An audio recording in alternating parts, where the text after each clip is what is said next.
On est ici au cœur de ce que les Britanniques appelaient au XIXe siècle le grand jeu, et on est dans la réactualisation du grand jeu eurasiatique au XXIe siècle.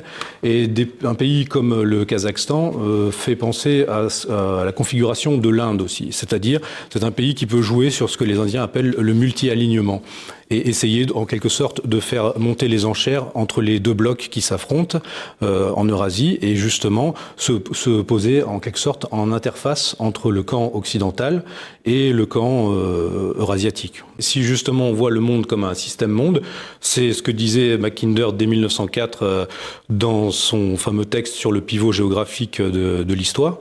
Il expliquait que finalement les puissances anglo-américaines, qui se pensent le centre de l'histoire mondiale, si on prend ça à une échelle plus géographique, en fait, ils sont périphériques.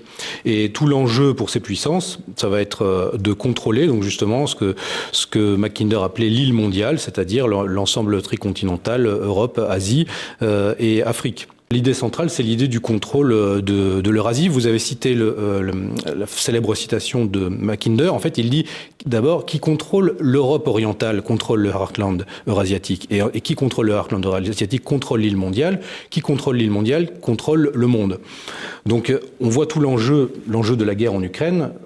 C'était celui-ci. C'était de séparer le sous-continent européen du heartland eurasiatique. Les stratégistes chinois, notamment Qiao Liang, qui était un des deux auteurs du manuel La guerre hors limite, qui avait été publié à la fin du XXe siècle, récemment expliquait que finalement Internet pouvait être la faiblesse stratégique des États-Unis, qui ont créé un outil qui permet à tous les acteurs du choc des puissances de s'en emparer et de contrecarrer l'hégémonie américaine par la cyberguerre, en fait, et aussi par justement contourner les sanctions économiques classiques, comme on le voit avec la Russie, par le biais des crypto-monnaies, par le biais du darknet et autres. En fait, Internet, finalement, est en train, en quelque sorte, pour certains stratégistes chinois, de se retourner contre ses créateurs.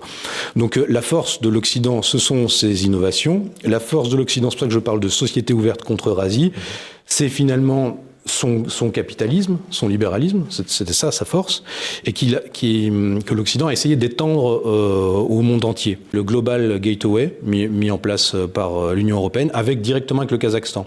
Et là, on voit une volonté justement de l'Europe d'essayer de se dégager des nouvelles routes de la soie. Si on a une lecture justement vraiment géoéconomique, géopolitique, on voit clairement la guerre en Ukraine, le but, c'était de séparer l'Union européenne de la Russie.